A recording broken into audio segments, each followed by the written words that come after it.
اور آج کی اہم ترین اپڈیٹ آپ سے شیئر کریں۔ Army chief general Asim Munir سے فلسطین کے سفیر نے ملاقات کی ہے۔ ISPR کے مطابق آرمی چیف نے غزہ میں جاری جنگ کے دوران فلسطینیوں کے جانی نقصان پر اظہار تعزیت کیا۔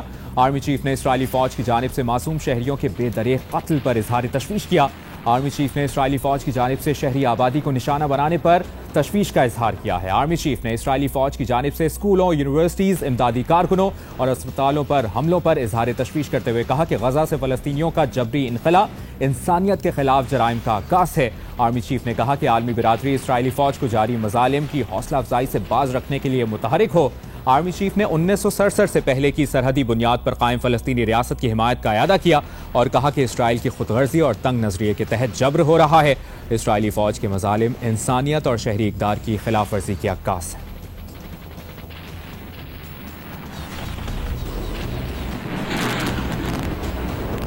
اسلام آباد ہائی کورٹ نے نواز شریف کی حفاظتی ضمانت میں 26 اکتوبر تک توسیع کر دی ہے، جبکہ سزاؤں کے خلاف نواز شریف کی اپیلیں بحال کرنے کی درخواستوں پر نیب کو نوٹس جاری کر دیا ہے۔ سماعت کے دوران چیف جسٹس عامر فاروق نے کہا کہ اپیلوں کی بحالی روٹین کا معاملہ نہیں، مطمئن کرنا ہوگا۔ نواز شریف عدالت سے غیر حاضر کیوں رہے؟ اعظم نذیر طاہر نے کہا کہ نواز شریف جان بوجھ کر غیر حاضر نہیں رہے، عدالت کی اجازت سے بیرون ملک گئے تھے۔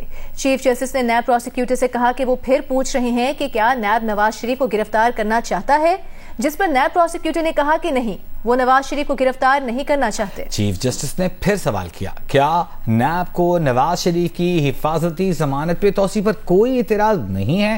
پروسیکیوٹر جنرل نیب نے پھر جواب دیا کہ انہیں ضمانت میں توسیع پر بھی کوئی اعتراض نہیں ہے۔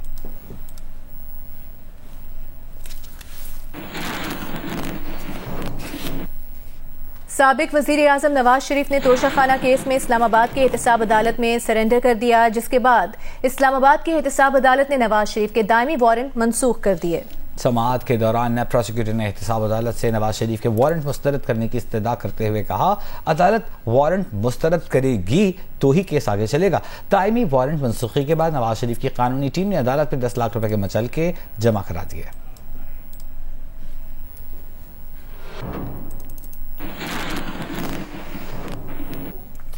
ادھر پنجاب کی نگراں کابینہ نے نواز شریف کی العزیزیہ ریفرنس میں سزا معطل کر دی۔ نواز شریف کی سزا معطل کرنے کی منظوری نگراں کابینہ سے سرکولیشن کے ذریعے لی گئی۔ وزیر اطلاعات پنجاب عامر میر نے جیو نیوز کو بتایا کہ کرمنل پروسیجرل کوڈ کے سیکشن 401 کے تحت نواز شریف کی سزا معطل کی گئی ہے۔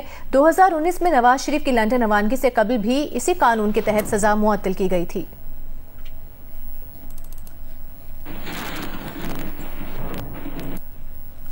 اور الیکشن کمیشن میں توہین الیکشن کمیشن کیس کی سماعت کے دوران چیئرمین پی ٹی آئی کے وکیل نے یقین دہانی کرائی کہ چیئرمین پی ٹی آئی اب الیکشن کمیشن کو کچھ نہیں کہیں گے، توہین الیکشن کمیشن کیس ڈراپ کر دیا جائے۔ سابق وزیر اعظم کے وکیل شعیب شاہین نے کمیشن سے یہ بھی کہا کہ چیئرمین پی ٹی آئی نے صرف تنقید ہی تو کی تھی۔ اس پر ممبر الیکشن کمیشن نے کہا کہ جائیں پہلے چیئرمین پی ٹی آئی سے لکھوا کر لائیں کہ وہ معذرت کرتے ہیں۔ اختلاف رائے کا حق تو ضرور ہے، لیکن گالی دینے کا حق کسی کو نہیں۔ الیکشن کمیشن کا چیئرمین پی ٹی آئی کو پیش نہ کرنے پر بھی برہمی کا اظہار۔ ممبر الیکشن کمیشن نے کہا کہ ایک قیدی کو سیکیورٹی نہیں دے سکتے تو آئندہ الیکشن میں کیا کریں گے؟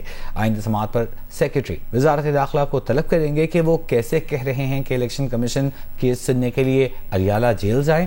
الیکشن کمیشن نے سیکرٹری وزارت داخلہ کو طلبی کا نوٹس جاری کرتے ہوئے سماعت 13 نومبر تک ملتوی کر دی۔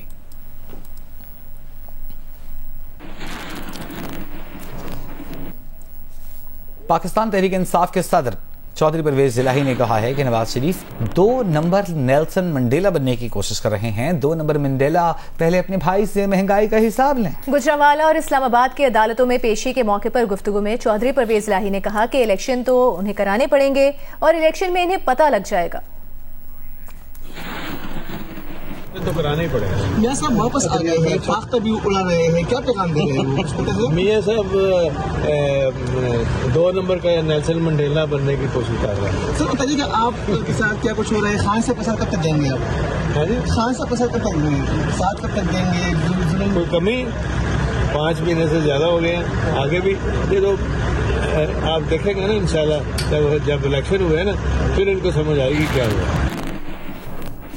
فلسطین کے بارے میں امریکی صدر جو بائیڈن کا تازہ بیان سامنے آیا ہے۔ اپنے تازہ بیان میں انہوں نے کہا کہ امریکہ فلسطین کے عوام کے حق خود ارادیت کے لیے پرعزم ہے۔ فلسطین کے بارے میں امریکی صدر جو بائیڈن کا یہ بیان سامنے آیا ہے۔ اپنے بیان میں جو بائیڈن کا کہنا ہے کہ امریکہ فلسطینی عوام کے حق خود ارادیت کے لیے پرعزم ہے۔